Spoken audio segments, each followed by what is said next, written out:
first, how would you like to be paid by the state government to ride your bike? Well, the New South Wales government has been secretly considering this idea. We now know that thanks to documents that were leaked to the Sydney Morning Herald. These were first circulated amongst bureaucrats and other members of the government in October, looking at the idea of giving people tax rebates if they ride either an e-bike or an e-scooter to work. Now, apparently this has been done overseas, it's been done in France, it's been done in the Netherlands, and in both of those cases, they've seen significant increases in people riding either e-bikes or e-scooters around because, well, they're basically being paid to do so. So the New South Wales government says if it works over there, there may well be a chance it could work here. And according to Transport for New South Wales, which is the transport department in the state, they reckon that people who are already riding e-bikes or e-scooters could increase their trips on e-bikes up to 4 times a month and an extra 6 times a month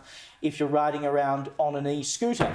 The only problem, though, because I understand how subsidies work. I mean, subsidies do encourage people to do things that they otherwise wouldn't do. It's pretty clear from people buying EVs. When there are government subsidies in place, people will buy EVs because it makes economic sense for them to do so. As soon as you take those subsidies away, they stop buying EVs because, well, there's no particular reason to do it anymore. But the biggest problem with this, I think, Joe, is that it's effectively a subsidy for people in the inner city. Because let's be honest, Sydney is a big city with big urban sprawl, and if you live like I do in Balmain, or you live in the inner west, or you live in the eastern suburbs, or on the North Shore or whatever, fine. I mean, you'll take some extra money from the government to go and buy yourself an e-bike and ride that to work instead of driving. It may even be quicker to get to work on an e-bike than driving if you live in the inner city.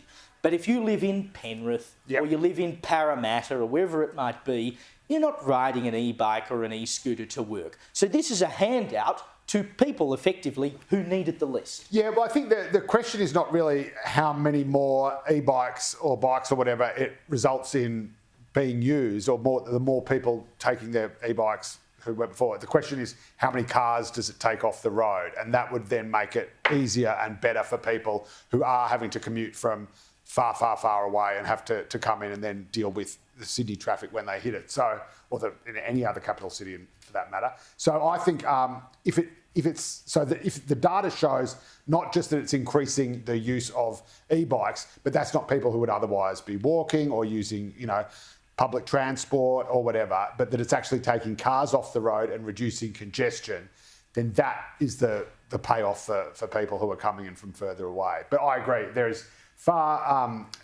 never enough being done for people who basically can't afford to live closer to the city or as close as they would otherwise like to, and that is an increasing phenomenon, and it is an increasing phenomenon with people who are starting out having families, and of course when you're driving your family around, an e-bike is not necessarily an option, and we also know that the transport infrastructure just hasn't caught up with those places. So.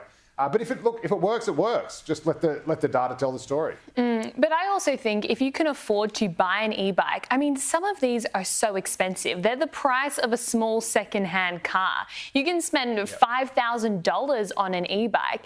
If you have the discretionary income to buy an e-bike, you probably don't need the subsidy. And the average commute time in Sydney is 70 minutes a day. 1 in 8 people are commuting over 30 kilometres each way to work.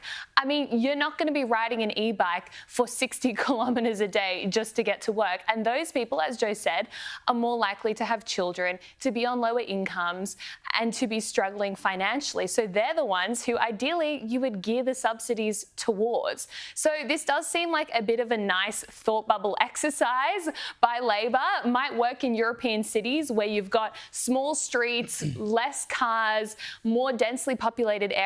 But in Sydney, where people are trying to get all over the city, I don't think it's the solution. This is the big problem, right? Because there was recently a survey, I think it was by Finder or Compare the Market, one of those, market comparison companies, looking into where the best places were to ride e-bikes in the world, i.e. which had away from me. Well, that's a good point. So. But, the places that had the best infrastructure, the best subsidies, all the stuff, right? And the top 3 cities in the world for riding a bike were in Amsterdam, which are already places that have big bike culture. Also, Amsterdam, it turns out, is one of the best places to own an EV in the world with all the subsidies and stuff that exist. And there's a reason that it's good for bikes and EVs, because it's small and it's flat and it's effective to get around by those modes of transport. Australia's a big country, which is why EVs are impractical, and it's for the same reason that bikes are impractical. You can't force people to ride bikes by putting in bike lanes. They don't want to ride bikes because they live a long way from the CBD. It's not practical to get around on bikes. It's only people in the inner city who can do that. And I think this is a cop-out from state governments, and you know, obviously this hasn't been done by the state government yet, but they're considering it. But it's a cop-out to say, well, we can get people off the road by paying people in the inner city to ride their bike instead of drive their car, instead of the real solution, which is to give people in the outer suburbs proper public transport so that they can get into the city effectively and fast. Yep. That's the real answer. And this is all while Transport for New South Wales has said they're seriously considering banning e-bikes and e-scooters from public transport, which would make it even harder for people in the outer suburbs. That's only because they spontaneously. The government will pay you to have a bomb in your house. You know, those lithium batteries, just a small issue.